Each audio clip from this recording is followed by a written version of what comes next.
여러분 처음 만나 뵙게 돼서 반갑습니다. 各位，真的很高兴见到你们。 저는 한국에 있는 빛과 소금 교회에서 담임 목회자라는 직분을 가지고 교회를 섬기고 있습니다. 我现在呢是在韩国服侍教会是光语言教会的主任牧师。 방금 전에 어문영 목사님께서 제가 여기 대만에 설교 목적으로만 오셨다고 소개를 해주셨는데요. 刚刚呢，严牧师介绍我说，我来台湾唯一的目的就是来这边来讲道。 저도 대만에 와서 멋진 대만의 풍경들을 보면서 설교만 하려고 온 건 너무 아쉽다라고 생각을 합니다. 我觉得说来看这个台湾很美好的这个景色之后，就觉得只来这边为了讲道太可惜了。 그런데 저는 오늘 예배 드리기 전에 아주 아름다운 것을 하나 발견했습니다. 但是我今天在讲道之前呢，我发现了个非常美丽的一位。 여러분들이 오늘 예배 드리면서 어떤 마음인지는 저는 모르겠습니다. 我不知道在座的各位在线上敬拜的时候，你的心情是什么？ 믿기실지는 모르겠지만 지금 제 마음속에는 하나님이 주신 감동으로 가득 차 있습니다. 我不知道各位能不能感受到此刻的我的心充满神的感动。 대만의 그 어떤 것보다 아름다운 것을 여기서 지금 발견했습니다. 我发现台湾风景之美都没有胜过这里。 지금부터 제가 하는 말은 인사치레의 말이 아닙니다. 我现在说的话不是只是一个礼貌上、社交上的用语。 하나님은 여러분을 무척 사랑하십니다. 神呢，非常的爱各位。 그것을 지금 발견했습니다. 我现在就发现了这点。 저는 어문영 목사님을 2017년도에 대학원에서 만났습니다. 我呢，跟严牧师是在2017年在神学院见到的。 어문영 목사님은 그때 신학 공부를 하는 평범한 청년이었습니다. 严牧师当时是一个很平凡的神学生，在学习神学。 그리고 저는 그때 이미 목회자 직분으로 섬기고 있었습니다. 那我当时呢，已经按牧是一个牧师，以牧师的身份在服侍。 목사 선배로서 제가 어문영 당시 그 청년을 봤을 때 아주 멋진 사람이었습니다. 因为我当时是一个前辈，然后是一个牧师的身份，看着这个严牧师的时候，我就觉得他是一个非常当时的那个神学生，他非常的美好。 어문영 목사님께서 저를 처음 만났을 때 자신의 비전을 이야기하는데 그것은 무엇이었냐면 하나님 안에서 중화권 선교에 대해서 큰 비전을 품고 있었습니다. 当时那个神学生，那个年轻的他，告诉我他的意向。他的意向是什么呢？他的心怀着在中华圈，也就是在华人圈呢，他要传福音。 그의 눈빛에서는 불길이 이글거리고 있었고 我看到他的眼光充满着那个这炯炯有神的目光。 목소리에는 확신이 가득 차 있었습니다. 他的声音充满确信。 그리고 저와 함께 4년 동안 공부를 했습니다. 然后呢，跟我一起读神学院，读了4年。 그는 4년 동안 그 마음이 단 한 번을 변치 않았습니다. 这4年呢，他的心从未改变。 그리고 수년이 흐르면서 그의 생각은 단 한 번도 변하지 않았습니다. 然后经过了这么多年的今天，他的这个意向，他的心智也从未改变。 시간이 지나면서 그는 한 명의 목회자로 잘 다듬어지기 시작을 했습니다. 随着时间的流逝，他慢慢的在神的手中成为一个牧者。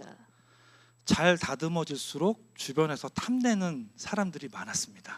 随着他神的手越来越磨塑他，磨塑的越好，哇，很多的人对他就希望这个牧者成为他们的牧者。 중화권의 선교가 아닌 다른 좋은 자리들이 그에게 많이 제시가 되었었습니다. 不是在华人圈哦，在其他的地方，很多的人想要找严牧师，想要邀请他跟他们合作。 지금 생각을 해보니 하나님께서 그를 단련시키시는 시간이었습니다. 유혹 속에서. 我想，这个是神的手再一次在摩挲他，透过这一些诱惑来炼净他。 그는 결국 대만으로 선교 여행을 떠나게 되었습니다. 但他的决定是来到台湾继续宣教。 그는 종종 한국에 오면 저를 꼭 만나고는 했습니다. 严牧师只要回到台湾呢，就会来找我。 그는 자신의 생활에 관해서 이야기할 때에 여러분 이야기 외에는 다른 이야기가 한 번도 없었습니다. 他告诉我，他在台湾的生活都那个内容都是你们，除了你们没有其他。 저는 글을 보면서 하나님께서 이 대만을 위해서 정말 애쓰는 당신의 일꾼을 세우셨구나라는 생각이 늘 들었습니다. 我每一次跟严牧师这样子讨论完之后，我心里就觉得说，神啊，你真的为台湾的弟兄姐妹预备了一个这样的牧者。 저는 그를 2017년도부터 2025년까지 총 8년 동안 보았는데 그는 이미 그 이전부터 이 중화권 선교를 위해서 하나님 앞에 붙잡힌 받은 사람이었습니다. 我呢，从2017年到2025年认识他8年呢，我这样一路看着他，就觉得说，哎呀，这个牧者，他呢，神的手紧紧的抓住他，就是为了要在华人圈来传扬神的福音，是他的仆人。 그런데 오늘 제가 여기 와서 여러분이 예배하는 것을 보니 然后我今天站在这里跟你们一同敬拜， 여기에 계신 분들을 위해서 하나님께서 한 사람을 이토록 훈련시키셨구나라는 것을 깨달았습니다. 我就领悟啊，为了这里的弟兄姐妹，神这样的去炼净、锻炼、训练他的仆人至此。 어문영 목사님이 그동안 여러분에게는 이야기하지 않았겠지만 그에게는 정말 많은 시련도 고민도 걱정도 또 갈등들도 있었습니다. 严牧师可能没有跟你们说啊，可他的生命有非常多的挑战、试炼、困苦，以及走到现在。 그는 그것을 버리고 이곳에 온 겁니다. 他呢，放下了这一切，走过这一切的路，他今天在这里。 이것을 볼 때 我看着这个， 하나님은 여러분을 사랑하십니다. 我觉得神真的好爱你们。 이렇게 하나님께서 사랑하시는 여러분과 所以我在这里跟神如此挚爱的各位， 함께 말씀 나눌 생각을 하니 저도 감동으로 가득 찹니다. 能够跟我一起来分享神的话，我就觉得我的心充满感恩。 목회자의 가장 중요한 책무는 성경을 가르치는 일에 있습니다. 牧者、牧会最重要的角色就是教导神的话。 하지만 오늘 제가 여러분과 성경을 나누는 것은 가르치는 것이 아니라 但是今天我要跟你们分享的这个经文，不是为了要教导你们。 오늘 본문 속에서 제가 만난 하나님을 여러분과 함께 나누기를 원합니다. 我是想从今天的经文，我透过今天的经文遇到的神，我想跟你们分享这一位神。 자, 기도하겠습니다. 我们一起来祷告。 하나님 아버지, 父啊， 이 시간에 하나님의 말씀을 함께 나누려고 합니다. 这个时间要传讲你的话。 사람의 생각은 하나님의 마음을 알 수가 없습니다. 神啊，人的心无法测度你的心意。 성령 하나님 찾아와 주셔서 圣灵啊，你到这里 우리에게 하나님의 마음을 알려주옵소서. 来，让我们能够体会你的心。 예수님의 이름으로 祷告奉耶稣 기도드립니다. 的名，阿门。 22절 말씀과 24절 말씀은 함께 읽겠습니다. 22节的经文到24节，我们一起来读。耶和华神说：“那人已经与我们相似，能知道善恶。现在恐怕他伸手又摘生命树的果子吃，就永远活着。”耶和华神便打发他出伊甸园去，耕种他所自出之土，于是把他赶出去了。又在伊甸园的东边安设基路伯和四面转动发火焰的剑，要把守生命树的道路。 본문 말씀을 보면 하나님께서 사람을 낙원인 에덴에서 내쫓으셨습니다. 我们看这个经文哦，经文是说，神把他赶出去了。 그 이유는 영생을 살 수 있게 하는 열매가 열리는 생명 나무길로 향하는 길을 그룹들과 불칼로 그 길에서 지키기 위하심이셨습니다. 赶出去的理由呢，是因为把守那个生命树的道路，然后那个道路上怎么把守呢？安设了基路伯跟四面转动发火焰的箭。 에덴은 아주 좋은 낙원입니다. 伊甸园呢是非常好美好的一个园子， 사람은 결국 그 낙원에서 쫓겨난 것입니다. 人呢最后被赶出这个园子。 우리는 이 장면을 추방 혹은 단절이라고 생각하기 쉽습니다. 我们很容易认为这样的一个是一个赶逐，或者是一个连结的断裂， 그러나 그것은 그렇지 않습니다. 但实际上不是这样哦。 사람이 하나님과 단절되고 이렇게 是人跟神断绝、 파괴되고 破坏， 어그러진 죄인의 상태에서 고통의 영생을 살게 하지 않으려는 하나님의 배려요, 하나님의 사랑입니다. 其实这一份赶逐，所谓的赶逐，其实是神的一种美好的安排，因为人呢已经犯了罪，扭曲、充满罪性的状态之下，永远的活着是一件很可怕的事情。 그것이 왜 배려이고 왜 사랑인지 지금부터 하나씩 살펴보도록 하겠습니다. 所以我们一个一个来看，这个神把人赶出园子，为什么它是一种神的体贴，是神的爱？我们一个一个来查考。 이것을 살펴보면서 하나님이 우리를 향한 어떤 심정을 지니고 계신지 우리가 알기를 원합니다. 因为我们一一来查看的时候，就才知道神的心意、神的爱。 하나님은 사람을 자신의 형상대로 지으셨습니다.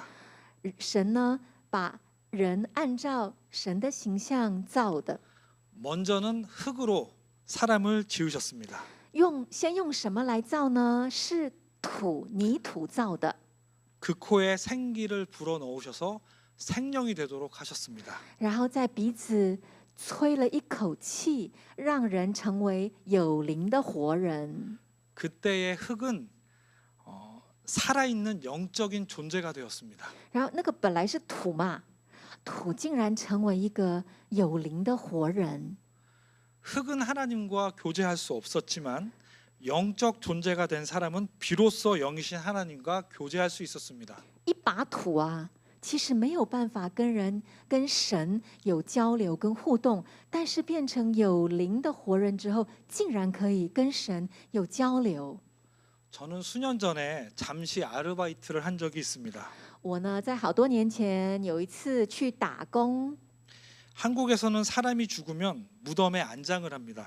在韩国人如果死了，就会安葬在坟墓里面， 그리고 그 무덤 위로 잔디를 푸르게 덮습니다. 然后在坟墓上呢，就会有一些草地，就种草地。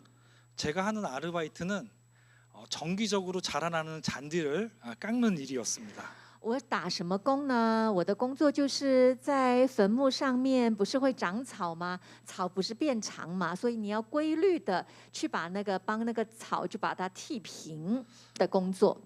어느 날 아르바이트를 하고 있는데 有一天也是在打工的时候， 무덤 위로 작은 이쁜 꽃 한 송이가 피어 있었습니다. 在坟墓上面呢，哎呀，竟然开了一个好漂亮的一朵小花。 저는 그것을 사진을 찍기 위해서 땅바닥에 배를 붙이고 엎드렸습니다. 我为了拍那朵漂亮的小花，我就呢把肚子贴在地上，为了要拍它，趴下去。 한 번도 생각하지 않았던 한 가지 질문이 불현듯 떠올랐습니다. 就在那边趴着要拍的时候，突然想到一个想法，是我从来没有想过的。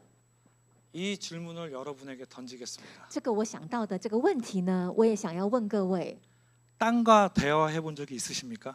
你曾跟土有对话吗？ 혹시 그런 분 계세요? 有没有这样的人？ 아무도 없으시죠? 没有人吧？跟一把土讲话。 상당히 이상한 질문일 것입니다. 这可能是个很奇怪的问题。 여러분 주변에 땅과 대화하는 사람이 있다면 제정신이 아니라고 생각을 할 겁니다. 我想啊，在你身边呢，有人呢拿着一把土，跟他念念有词，跟他讲话，你就觉得他是不是有事啊？很有事。 제 머릿속에 그 질문이 떠올랐을 때 저도 이상했습니다. 我呢就在这样子在拍这段话的时候，哎，突然想到这个问题，我都觉得自己好奇怪。 이 질문이 이상한 이유는 그 누구도 땅과 대화하지 않기 때문입니다. 这个问题之所以很奇怪，是没有人要跟一把土说话呀。 왜냐하면 땅에는 인격도 없고 생명도 없기 때문입니다. 因为这个土、这个地呢，这把土呢，它呢没有生命，也不是一个具有人格的一个什么可以对话的对象。 우리가 그 땅에서 농사를 짓거나 건물을 짓거나 또는 그 땅을 팔거나 할 수는 있어도 我们会在这个土上啊耕地呀、盖房子啊、买卖盖的这个房子啊，我们会这样。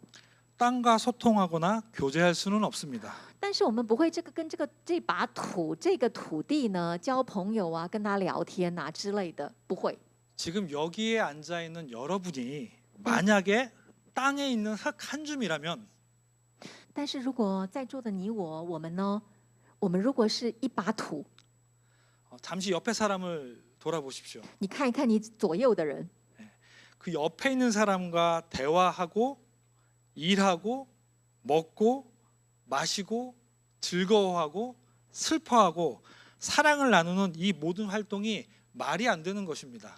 你如果觉得你身边的人是一把土哦，然后呢，你跟他又吃又喝，一起工作，一起听讲道，一起唱诗歌，一起做一件事情，你就觉得好奇怪嘞。 번역을 참 잘하시는 것 같아요. 我觉得 제스처까지. 굿. 감사합니다.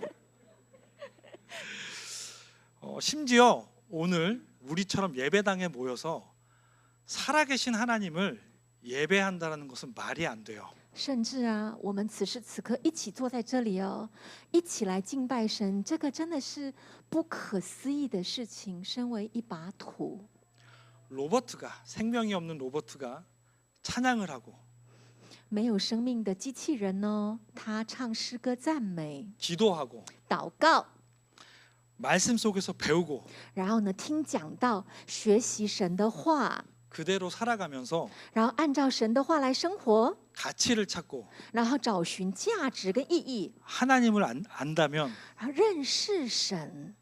여러분 그것이 이해가 되십니까? 你觉得这个机器人这样做，你能够了解吗？ 보십시오.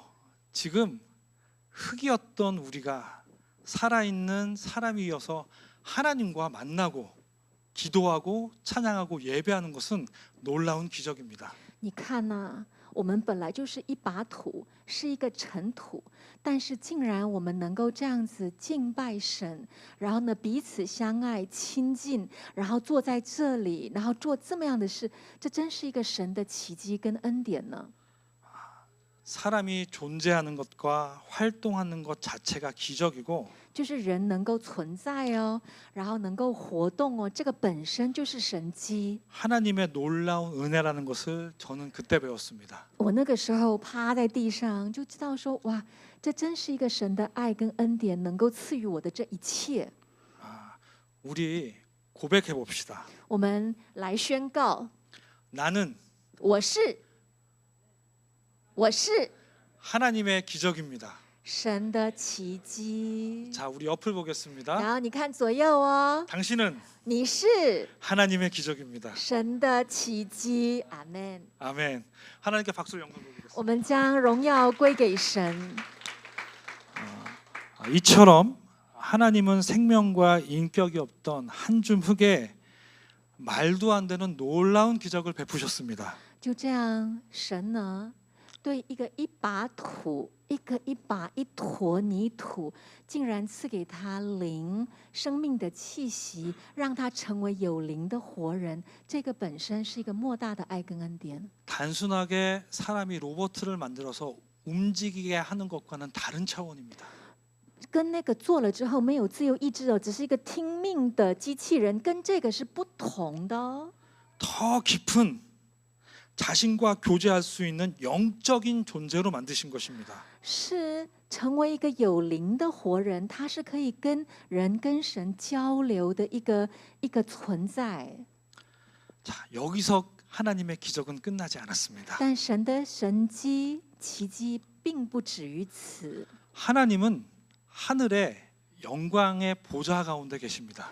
神呢是在天上的宝座， 자신의 형상을 닮은 우리도 에덴 가운데 두셨습니다. 然后把有着神的形象的我们安放在伊甸园。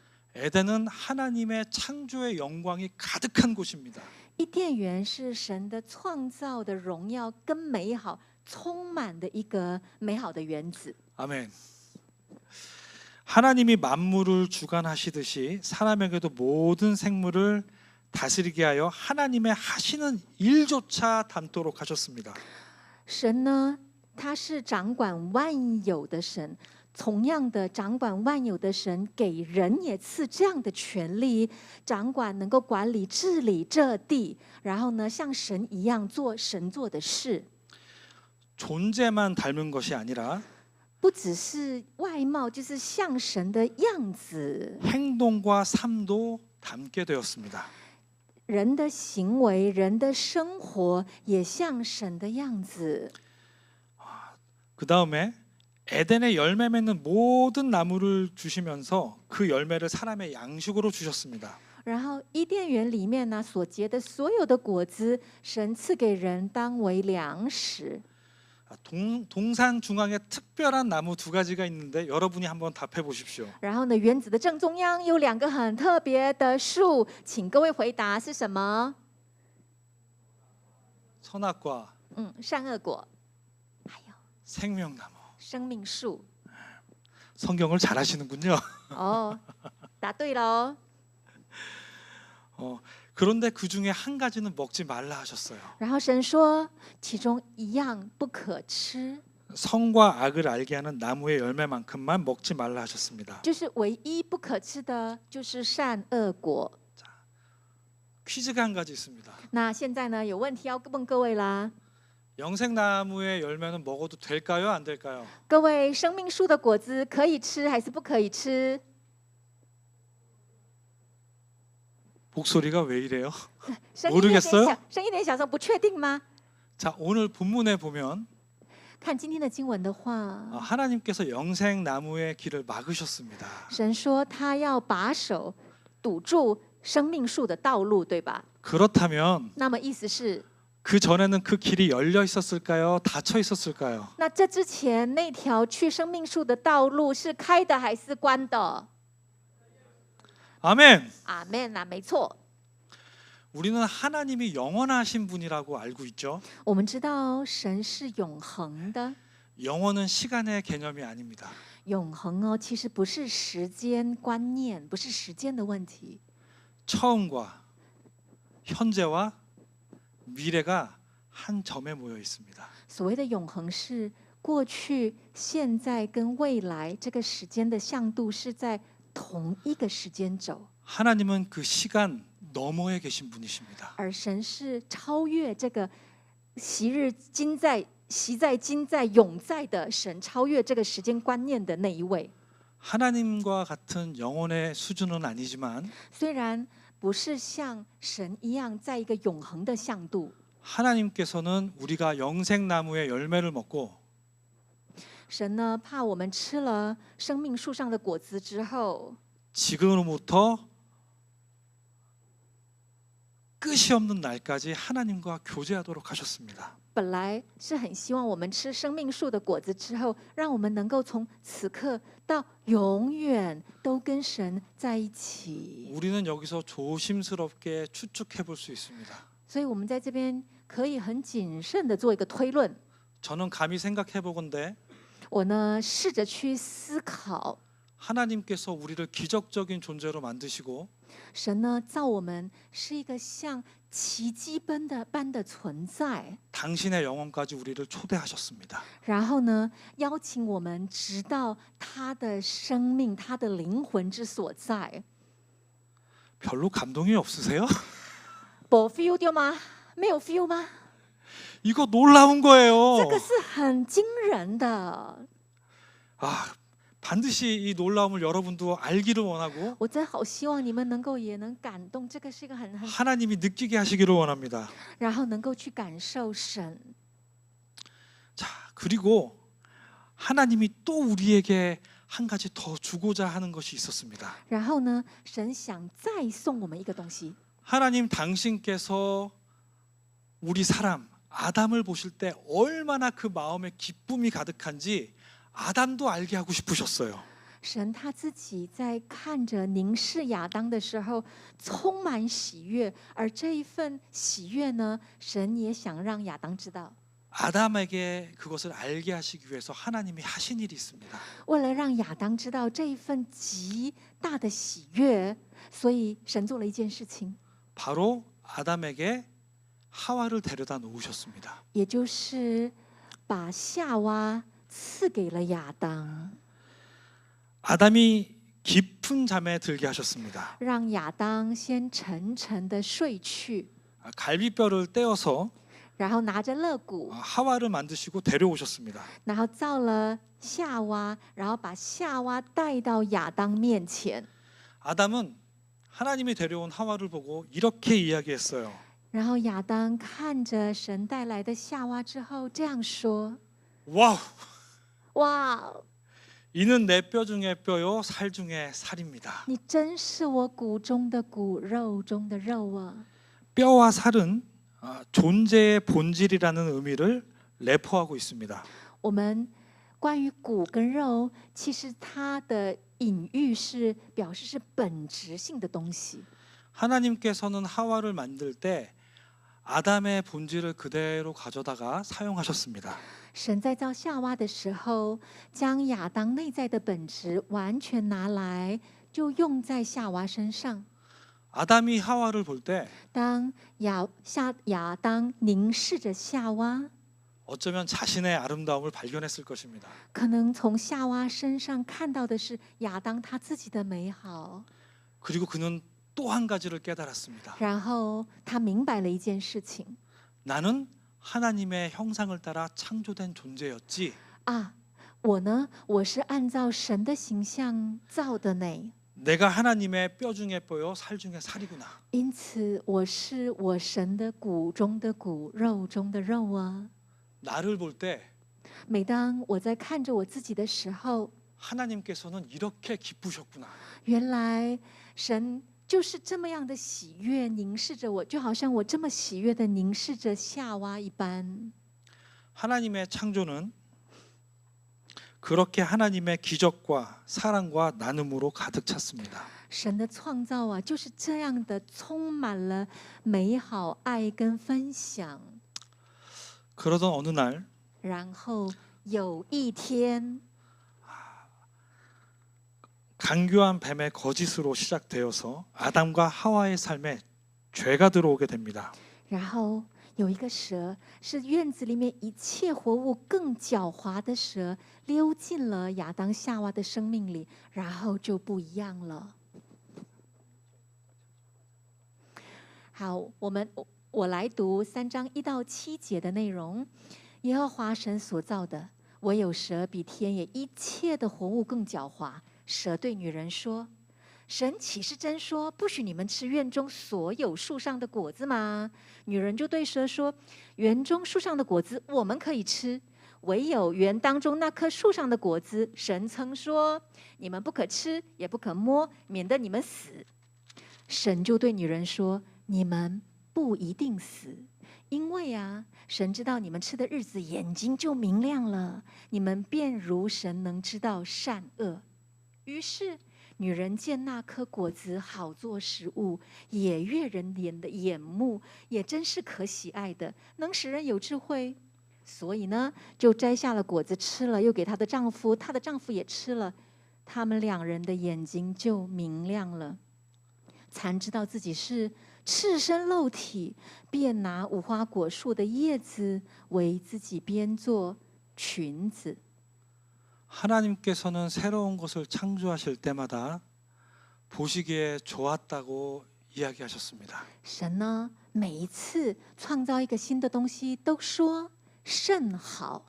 특별히 자신의 형상을 닮은 사람을 만드실 때는 그것이 더하셨습니다. 特别是在造人的时候，按照自己的形象造的人，造出来的时候，就那个甚好是极其喜悦的。 아담과 하와가 죄를 짓자 但是当亚当跟夏娃犯了罪， 하나님이 그토록 기적으로 일구시고 기쁘다 하셨고 아름답다 하신 것이 神眼中视为是甚好、极喜悦的、极美好的， 그들에게는 부끄럽게 여겨지기 시작했습니다. 开始成为是赤身露体、很羞愧的。 나뭇잎으로 자신을 가리고 然后呢，用叶子呢编做裙子， 급기야는 하나님을 피해 숨게 됩니다. 然后到最后呢，就躲起来躲避神的面。耶和华神呼唤那人，对他说：“你在哪里？” 아담아, 아담아, 아담아, 내가 어디 있느냐? 亚当啊，亚当，亚当啊，亚当，你在哪里呢？ 하나님은 그들이 죄 지은 것을 바로 아셨습니다. 神呢，立刻就知道他们犯了罪。 하나님의 이 부르심은 과연 심판을 위한 호출이었을까요? 各位，神这样子呼唤亚当，你是觉得神很急切的呼唤，就是为了得要审判、处罚他们吗？ 그렇지 않습니다. 不是这样的。 또한 그들이 숨는다고 숨어질까요? 然后你觉得亚当跟夏娃躲神的面躲得掉吗？ 하나님이 그들을 찾지 못하실까요? 你觉得神找不到他们吗？ 그들이 어디 숨어 있는지 모르셔서 물어보셨을까요? 你觉得神是因为找不到他们，不知道他们在哪里，所以问亚当啊，亚当，你在哪里吗？ 이것은 모든 영광과 기적, 아버지의 사랑과 모든 풍성함을 잃어버린 자녀, 这是神他所有的荣耀美好，这一切都失去的儿女们， 심지어 자신을 피하여 숨는 자신의 자녀를 향한 甚至是躲避这个为父的面，到处躲藏的孩子， 비통으로 가득 찬 애끓는 아버지의 부르짖음이었습니다. 这是为父的心，他呢为了找寻这个犯错的孩子们哭求的声音呢， 그것은 절규 그 자체였을 것입니다. 这是一份哭喊。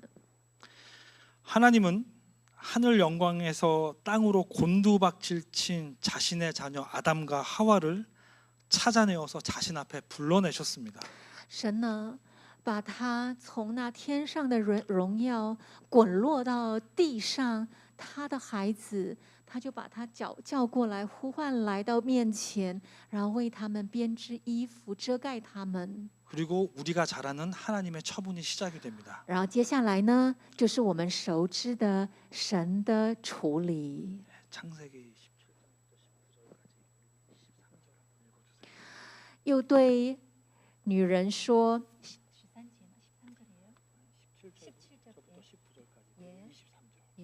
又对亚当说：“你既听从妻子的话，吃了我所吩咐你不可吃的那树上的果子，地必为你的缘故受诅咒，你必终身劳苦，才能从地里得吃的。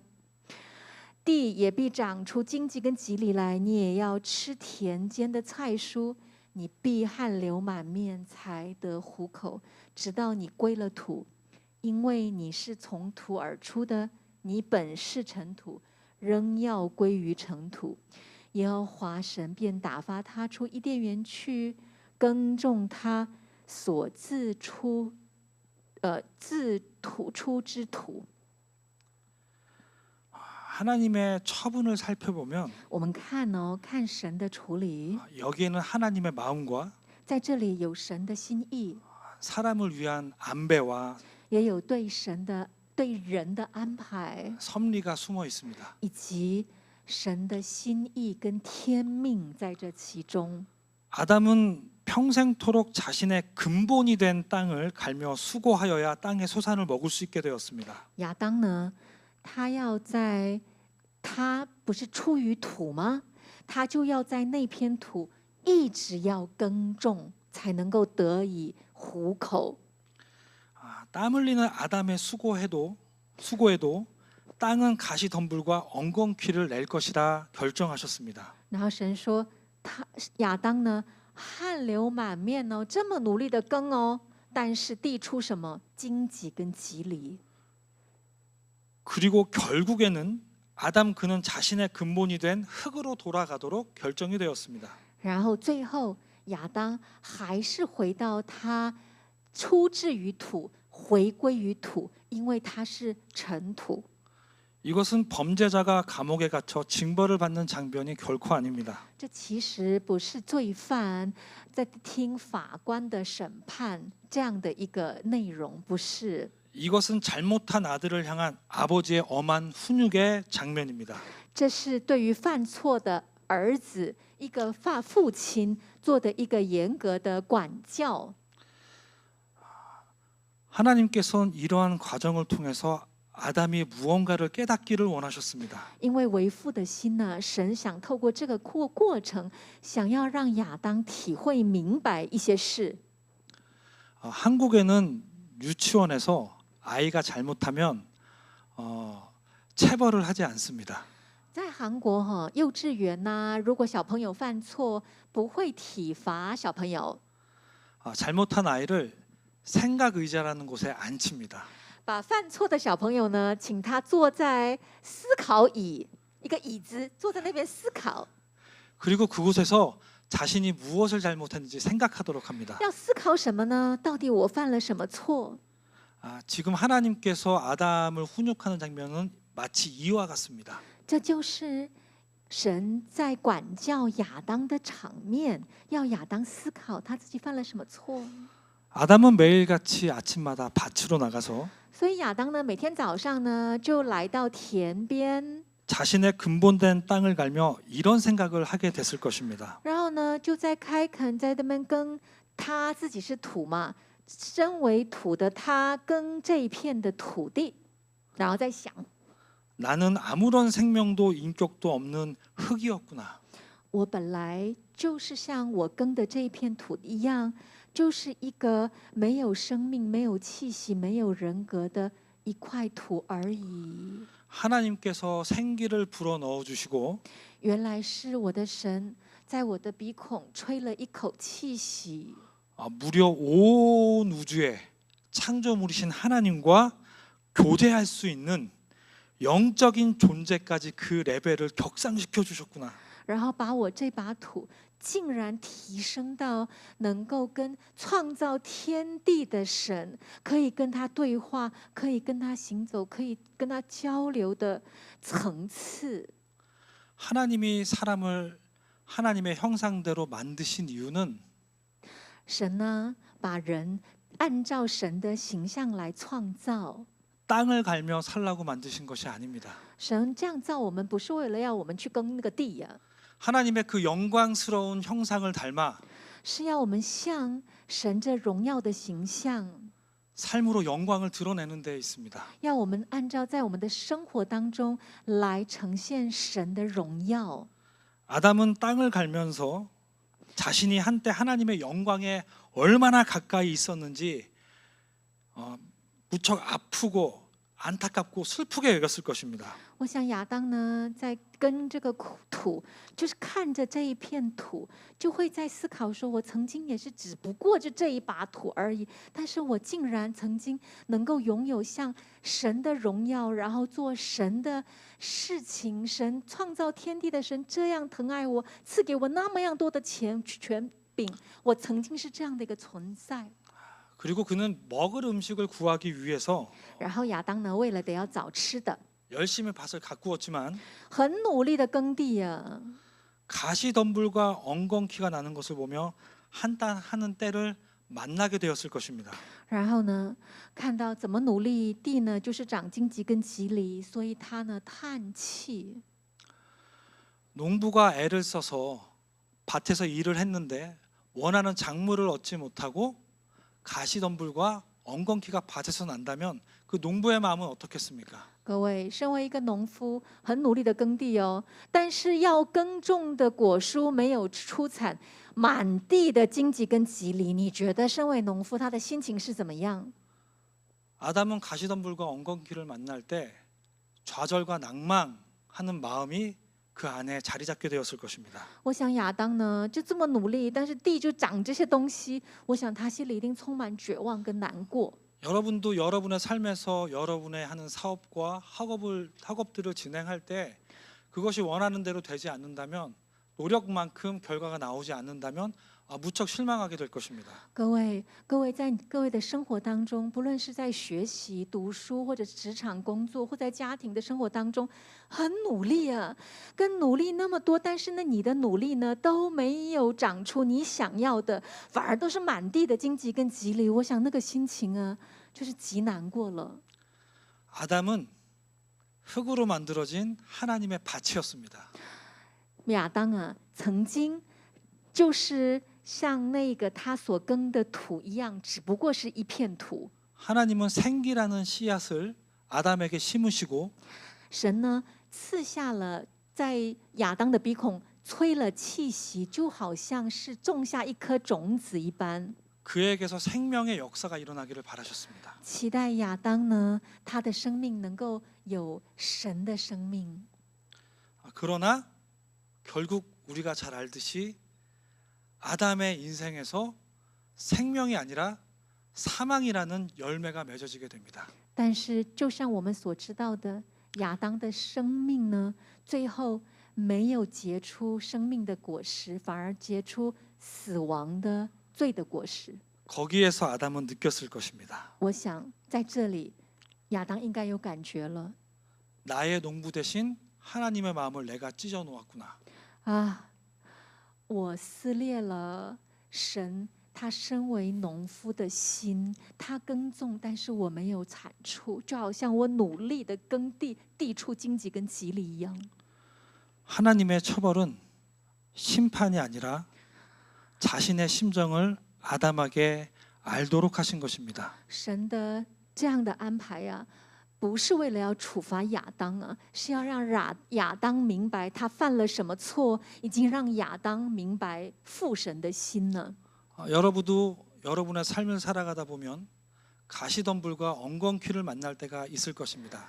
我想各位在你的生活当中，有时候也会遇到你的荆棘跟棘藜。 우리는 그것을 장애물이라고 생각을 합니다. 有时候我们会觉得这些荆棘跟棘藜真的很讨厌呢，是一个障碍物啊。 그것은 때로는 우리를 좌절시키기도 실망시키기도 합니다. 这些荆棘跟棘藜让我们真的很失望、很挫折、很沮丧啊。 우리가 이 말씀을 볼 때 우리 생각을 바꾸어야 될 필요가 있습니다. 但是呢，当我们读这个经文的时候，我们需要转变我们的观念跟想法。 그것은 하나님을 배우라는 거룩한 소명입니다. 有可能这是要我们向神、要学习神的一个圣洁的使命。 가시덤불과 엉겅퀴를 만날 때 遇到荆棘跟棘藜， 도리어 감사하십시오. 反而你要感谢， 그것은 기회입니다. 因为那是一个机会， 하나님께 더욱더 가까이 갈 수 있는. 那个是你更能够转向神的一个机会。 3장 16절 말씀 읽어주시겠어요? 3章16节，又对女人说：“我必多多加增你怀胎的苦楚，你生产儿女必多受苦楚，你必恋慕你丈夫，你丈夫必管辖你。” 하와에게는 임신하는 고통을 크게 더하셨습니다. 그리고 수고하여 자식을 낳아야 된다라고 하셨습니다. 对夏娃呢，给的这个处分是，你多多在生孩子的时候就是很辛苦，然后呢，你在养孩子的时候也辛苦。 남편을 원하고 남편은 하와를 다스리도록 결정하셨습니다. 然后呢，就夏娃会恋慕亚当，然后亚当会管辖夏娃。 이것은 남편을 죄악으로 이끌었기 때문에 这是因为夏娃把亚当他的先生呢带往罪恶， 고생해 보라고 所以是你要受苦， 산고를 더하시고 增加了惨痛的苦楚。 남편과의 관계에서 굴종의 관계를 만든 것이 아닙니다. 然后呢，不是为了要在夫妻关系当中成为一个屈从的关系。 한번 살펴봅시다. 我们一起来想一想哦。 자녀를 낳는다는 것은 단지 어린 아기를 출산하는 것만 뜻하지 않습니다. 多多增加怀胎生产的苦楚，不是说在只有生孩子那个时候辛苦，对吧？ 아이가 자라나서 그 부모와 같이 온전하게 활동할 수 있는 장성한 인격체가 되기까지 부모가 수고하는 모든 것이라 말할 수 있습니다. 我们可以说，养孩子的辛苦是把孩子好好的养育，养育成一个像我们这样父母一样一个成熟的一个完整的个体。这一路上要到这里的辛苦， 하나님께서 하와가 상고를 겪고 수고해서 자식을 낳게 하겠다라는 것은 하나님이 우리 인류에게 그렇게 하시겠다라는 뜻입니다. 神呢要让夏娃在怀胎生产儿女有很多的苦楚的意思是要为我们全人类也都经验这一份苦楚啊。 죄로 인해서 죽게 된 사람을 因为是被罪已经死去的人， 하나님이 친히 거듭 낳으셔서 神呢他要亲自来使人重生， 자신의 형상대로 빚어내고야 말겠다라는 神要立定心志，要把这个人就是怎么样，就要让他长成他的样子，神的样子的， 또 그 믿음과 삶이 장성한 분량에 이르기까지 让信心随着这个孩子、这个人类长成的身量有那样的样子。 하나님께서 상고의 고통을 감수하시겠다라는 하나님의 다짐이자 은혜의 약속이신 것입니다. 就是神呢立定心志，无论如何他受什么样的苦，他都要把人呢就把他慢慢培养满有基督的身量的那个样子，这是神的决定。 남편을 바라고 남편이 다스리는 것은 하나님과 교회의 신비를 담으신 것으로 보입니다. 然后接下来，你必恋慕你的丈夫这一件事情呢，其实也是神可能在象征隐喻着教会跟我们的关系。 하나님이 신랑이 되실 것이며 神呢成为新郎， 성도는 그의 거룩한 신부가 되도록 하겠다는 하나님의 의지를 보이신 것입니다. 就是弟兄姐妹成为圣洁的新娘，这就是神的心意。 아담과 하와가 그 자녀들을 키우면서 亚当夏娃两个在这么很努力的养他的孩子的过程， 자녀들이 속썩일 때마다 各位孩子呢，在每次呢不听话，让我们伤心透顶头疼的时候， 누구를 생각했을까요? 你觉得亚当夏娃会想到谁呀？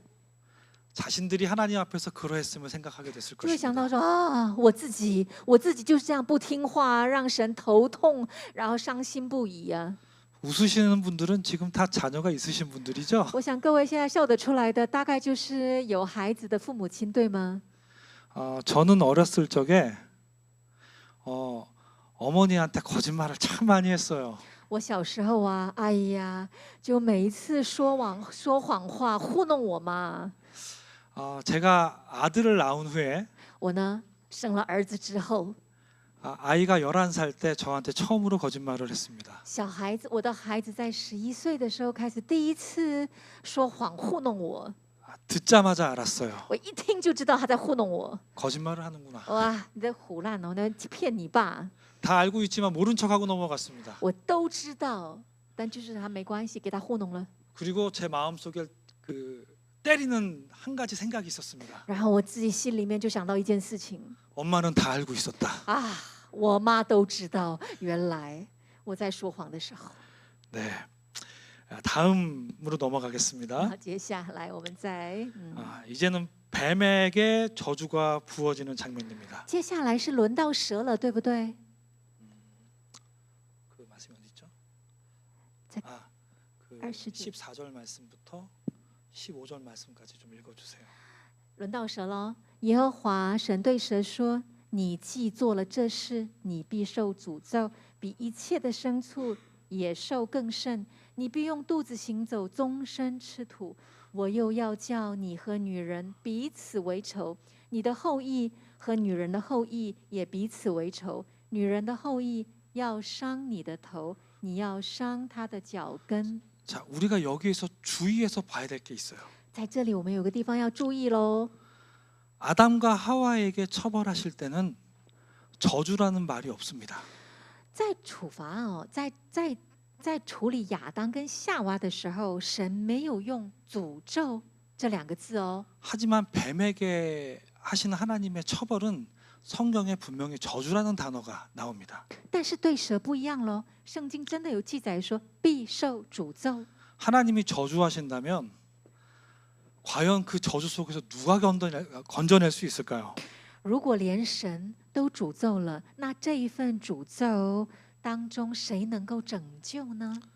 이렇게 무시무시한 저주 속에서도 所以在这极可怕的咒诅中， 하나님의 숨길 수 없는 사람을 향한 그 사랑이 한 가지가 더 드러납니다. 即便在这样的咒诅中哦，神的爱，神向着人的爱，我们在这里会看到。 저는 이 말씀을 볼 때 다윗의 한 고백이 생각이 나요. 我每次看这个经文，就会想到大卫的话： 원수의 앞에서 내게 상을 베푸셨습니다. 神在我的仇敌面前摆设宴席， 여자의 후손이 뱀의 머리를 상하게 할 것이다. 女人的后裔会伤蛇的头。 하나님이 이때부터 큰 그림을 구원의 큰 그림을 그리신 거예요. 我觉得神从这个时候开始，就有那个他的救恩的意象、救恩的梦想。 자, 여자의 후손이 누구죠? 各位，女人的后裔是谁？ 아멘. 阿门。 한 분만 耶稣 아시는 거죠? 只有一位知道啊，答对吗？ 여자의 후손이 누구죠? 女人的后裔是谁？ 아멘. 자, 근데 보통 자녀는 남자의 자손이잖아요. 可是哎，奇怪，不是说通常孩子都是某个男人的孩子，不是吗？姓跟着姓这样， 주제에서 좀 벗어난 얘기긴 这 하지만 有一点脱离主题，有一点点哦。 왜 여자의 후손이라고 但 했을까요? 奇怪，为什么说是女人的后裔呢？ 아시는 분 有没有人知道？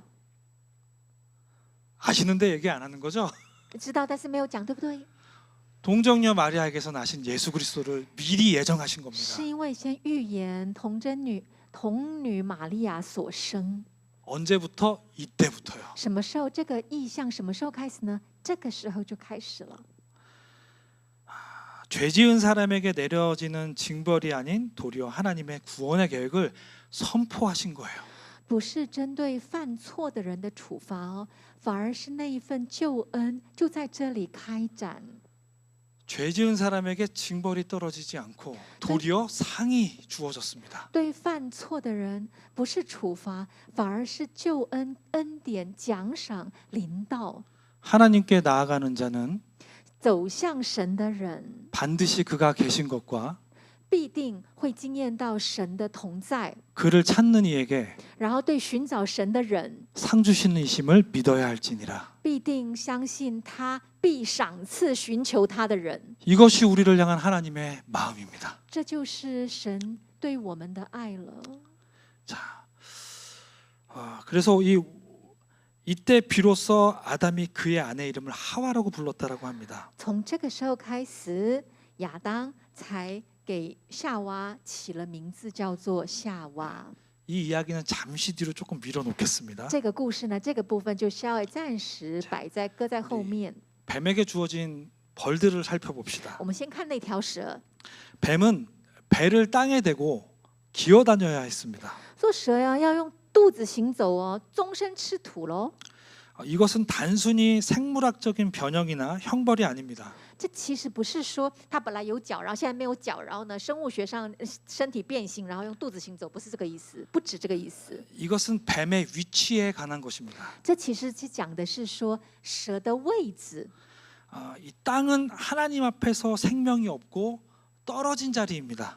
其实土呢，在神面前是没有生命，它是在地上的。 생명과 소망이 없는 세상으로 볼 수 있습니다. 可以说，它是没有生命，也没有盼望的世界。土地象征这个。 요한복음 7장 38절에 在约翰福音7章38节， 하나님께 속한 자는 배에서 생수가 나온다라고 이야기를 합니다. 3章78节说，属神的人在腹中有生命的活水涌流。 성경에서 배는 마음이나 중심 또는 내면으로 이야기합니다. 在圣经里面呢，指着肚子，它象征的是里面、中心这样的意思。 아담과 하와는 잘못했음에도 하나님 앞에 있을 수 있었습니다. 亚当跟夏娃哦，即便犯错，他依然可以来到神面前。 하지만 사단은 생명과 소망이 없는 곳에 그 중심을 두고 있어야 됐습니다. 但是撒旦呢，他要堕到没有生命也没有盼望的地方。 사단은 하나님께서로부터 스스로 단절되는 저주를 자초했습니다. 因为撒旦呢，他选择的是他自己选择要跟神断绝到一个地方， 그리고 그에게 또 다른 한 가지 소명이 주어졌습니다. 然后对撒旦呢，还有另外一个使命。 그거 사명이라고 다시 한번 바꿔서 말해요. 사명. 감사합니다. 정말 해석 잘하시네요. 자, 그는 흙을 먹어야 된다라고 성경은 이야기해요. 圣经说他要吃土，终身吃土。 영적인 의미가 있습니다. 它这个里面有属灵的意义哦。 흙은 곧 하나님 앞에서 영적으로 잠들거나 죽은 이들이며 土啊，在圣经里面有另外一个意思，是在灵里面是沉睡的，是死亡的意义。 신약 성경에서 표현한 대로 표현해 보자면 如果在新约圣经的表现来表达的话， 썩어져가는 구습대로 욕심을 따라 살아가는 사람을 이야기합니다. 指的是就是随着情欲，然后呢，按照惯性追求欲望而死去的人们是土。 또한 하나님의 뜻이나 성령의 소욕은 전혀 관심이 없는 것을 뜻하기도 합니다. 同时也象征说，对于圣灵的感动啊，然后呢，这一些神的旨意没有感觉、没有跟随的人， 사탄의 사명은 바로 이러한 흙을 먹는 것입니다. 然后撒旦的使命呢，就是吃这样腐败的土。 성경은 사탄을 우는 사자같이 삼킬 자를 찾는 이라고 이야기합니다. 圣经也说，撒旦是他就像遍地走动的狮子，吼叫要吃可吞吃的人。 하나님 앞에서 깨어 있고 살아 있지 않으면 사탄의 먹잇감이 되는 것입니다. 所以在神面前不警醒的时候，很容易啊，就成为那个遍地找寻狮子的撒旦的猎物。 여러분은 하나님의 형상을 닮아 各位啊，你我是按照神的形象， 그분의 영원한 영광과 함께 할 것입니까?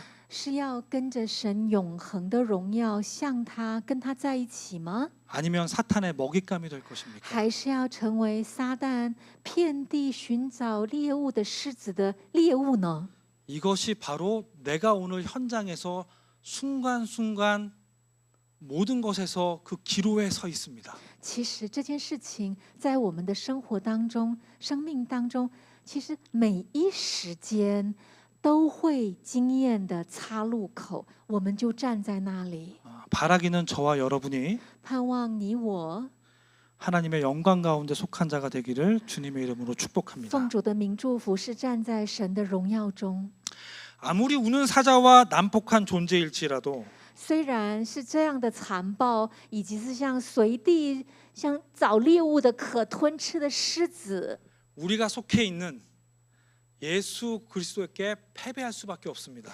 但是这个撒旦一定被我们是属于耶稣基督，而他必定败在耶稣基督的脚下。 그것이 창세기 때부터 우리를 향한 하나님의 뜻이자 구원 계획이십니다. 这就是从创世纪以来神对我们的计划。 자, 이제 다 끝나갑니다. 现在讲到要 조금만 힘을 냅시다. 讲到要走向尾声， 몇 줄 안 남았어요. 不剩几行喽，加油！ 저는 어렸을 적 창세기 3장 이야기를 마치 동화처럼 이야기를 들으면서 잘못한 사람은 그냥 혼나는 거구나라고 생각했습니다. 我小时候啊，听这个创世纪3章，就像一个童话故事，然后呢，再告诉我说，犯错的话会被惩罚，这样。 그러나 결코 그것이 끝이 아니라는 겁니다. 但长大了，我知道这不是一个结束。 오늘 우리가 보았듯이 창세기 3장을 보면 就好像我们今天查考的，看创世纪第3章， 거기에는 하나님의 우리를 향한 사랑의 애타심이 절절히 새겨져 있음을 우리는 발견할 수 있습니다. 我们可以发现呢，在那里字里行间充满着神对我们的心意，他的爱一字一句在其中。 자, 마지막으로 질문 한 가지 드릴게요. 最后，我想要问你们： 아담은 구원을 받았을까요? 못 받았을까요? 亚当得到救恩了吗？ 편하게 한번 대답들 한번 해보세요. 你们就是 못 받았을 거라고 생각하시는 분도 있을 有 것이고 人说哦没有， 받았다라고 생각하시는 분들이 있을 有 거예요. 人可能觉得有， 어땠을 것 같아요? 有还是没有？ 모르겠죠. 不知道吗？ 저 그런 이 말씀 보면서 저도 그런 고민을 해본 적이 없어요. 我也是看了这个经文，好像也没有想过这个问题。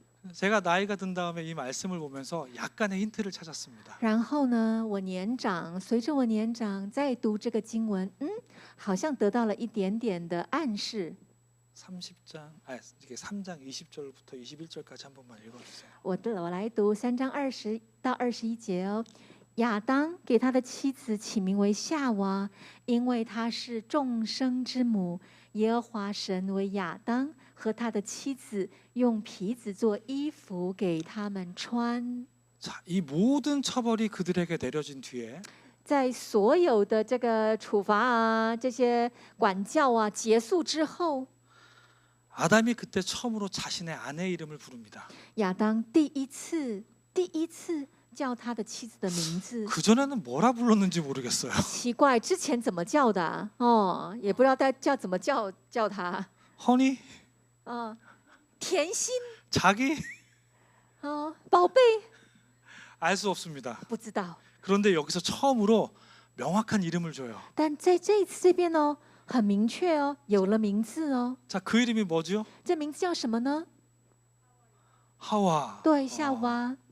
하와의 뜻이 뭔지 아십니까? 夏娃的意思是什么？知道吗？ 얘기하세요. 아시는 请 분들. 说，有没有人知道？ 모든 산자의 어머니입니다. 众生之母。 지금 하신 거죠? 네. 모든 산자의 어머니가 될 것이라고 얘기한 거예요. 也就是说，夏娃会成为众生之母啊。 사실 아담이 하와의 이름을 지어준 것은 事实上啊，亚当为夏娃起名字， 죄 가운데 그들에게 주어졌던 하나님의 축복에 대한 是在最终神依旧赐福， 하나님의 은혜에 대한 是对于神赐的恩典， 하나님이 공유하신 그 구원의 계획에 대한 是在神在这个计划当中神的救恩， 신앙의 고백을 담은 것이었습니다. 其实是在这一切当中，亚当他去跟神宣告一个，就是这是亚当的宣告，亚当的回应，对神的回应。 왜 아내의 이름을 모든 산자의 어머니라고 했을까요? 也就是为什么要把自己的老婆啊、自己的太太叫做众生之母啊？ 그녀의 후손으로부터 메시아가 날 것이기 때문에 그렇습니다. 也就是因为在夏娃的后代，弥赛亚诞生了。 다윗이 예수님을 보지 않고도 그리스도를 고백했던 것처럼 就像大卫没有见到基督，但是他的口宣告基督的诞生一样， 아담 또한 예수 그리스도를 보지 않고도 그분을 그리스도로 고백하는 장면입니다. 也是亚当透过为夏娃命名的过程呢。虽然亚当没有见过耶稣基督，但是也是宣告耶稣基督的到来呀。 하나님께서 아담에게 너가 왜 선악과를 따먹었느냐 물어보셨을 때 当神问亚当：“你为什么吃了善恶果呢？” 얘 때문에 그랬어요라고 했어요. 亚当说：“因为他给了我，所以我吃了。” 어찌 보면 상대방에 대한 뭐라고 해야 될까요? 상대방에 대한 그 아쉬움이나 또는 탓을 하는 것이죠. 这好像是有点就是说，因为他啦，是他害我这样的一个责怪。 상당히 아이러니하지 않습니까? 你不觉得很吊诡啊，很奇怪啊？ 자신에게 죄를 짓도록 한 사람의 그 이름을 하와라고 지었어요. 就是把就是他太太给了善恶果吃，然后呢就是引诱了犯罪，但是对于这样的太太给的名字却是叫做众生之母。 자, 과연 아담은 구원 받았을까요? 안 받았을까요? 所以你觉得以这样的一个暗示，亚当有没有得到救恩呢？ 받았을 것 같아요. 有 네. 啦，有。 저도 그럴 거라고 생각은 하고 싶어요. 所以我也是这样子想，希望是。 근데 사람은 때로는 또 그냥 하나님과 멀어질 때가 있잖아요. 但是你也知道，人呢， 네. 总是又会犯错，然后又会远离神。 아담의 고백을 봐서는 그의 구원의 여부를 알 수는 없습니다. 按照亚当他口里所说的话，我们真的不知道亚当有没有得到救恩。 그러나 우리는 분명히 붙들 게 있어요. 但是我们却能够相信的是， 어떻게든 끝까지 붙들고 구원까지 끌고 가시는 하나님의 사랑. 我们能够相信的是，无论如何，神必负责我们到底，他的手绝对不会放弃我们。 하나님께서 아담을 구원의 길로 이끄셨을 것이라고 믿고 싶습니다. 所以我相信，我选择相信，神必定带领他的亚当，直到救恩的道路。 자, 마지막 말을 하고 마치겠습니다. 然后我要讲最后一句啦。 아담이 자신의 근본된 땅을 갈며 가시덤불과 엉겅퀴를 만나가며 하나님의 마음을 알아갔듯이 就好像亚当呢，在跟自己从土，就是我自己就是一把土，然后就在跟那把土，然后呢，那个土无论多么努力，就是只出产荆棘跟蒺藜的时候，他就明白了神的心。 하와가 상고의 고통을 겪으며 아이를 장성하도록 양육하고 夏娃呢，产难的苦，然后孩子生了之后要把他拉拔长大的那个辛苦的过程， 그 속에서 하나님의 구원과 사랑을 헤아려 보면서 夏娃就能体会，我们的神也是无论如何要拉拔我们长大，直到像长得满有基督的身量，要达到救恩一般。 그 구원의 통로의 역할을 해내었듯이 就是夏娃呢，也是担任那个拉拔孩子长大的那个救恩的管道一样。 오늘이라는 인생의 순간들 然后我们活在今天这个时间点，人生的此刻这个瞬间， 회사에서 我们在我们的公司、 학교에서 学校、 가정에서 家庭， 그 어느 곳이 되었든지 不论你人在哪里， 여러분과 제가 你跟我 점점 깊이 하나님을 그 과정 속에서 알아가며 在这个我们手上的所经历的一切事情上认识神， 우리의 믿음이 我们的信心呢， 장성한 분량에 이르기를 能够更长成 예수님의 이름으로 基 축복합니다. 督的身量。奉耶稣的名祝福各位。 시간적인 한계로 여러분과 나눌 수 있는 이야기는 여기까지인 듯합니다. 因为时间上因素呢，跟各位可以分享的到这里。 하지만 하나님이 제게 자신을 알리신 것처럼 但是就好像神告诉我他自己是谁一样， 여러분에게도 我相信神对各位 하나님 자신을 알리실 줄로 믿습니다. 也会告诉你他是谁。 기도하겠습니다. 我们一起来祷告。 하나님 아버지, 父啊， 우리의 참 친구 되시며 你真是我们的盟友， 그러함에도 불구하고 即便如此， 우리와 항상 함께 하심을 믿습니다. 总是乐意跟我们在一起。 삶의 여러 현장 속에서 主啊，在生命的各个关卡中， 오늘 우리가 함께 나눈 今天我们一起分享的这篇道， 하나님의 말씀을 기억하게 하여 주옵소서. 记得你对我们所说的话。 가시덤불과 엉겅퀴가 나는 그 자리가 主啊，在满是荆棘跟蒺藜的那个场， 하나님의 마음과 是有你的心， 하나님의 구원을 有你的救恩， 배우며 경험하는 学习经验这一切， 거룩한 땅임을 知道这是一个圣洁的土地，能够认识你的土地， 인정하며 살게 하여 주옵소서. 承认这件事情，活在这世上。 예수님의 이름으로 祷告是 기도합니다. 奉耶稣的名，阿门。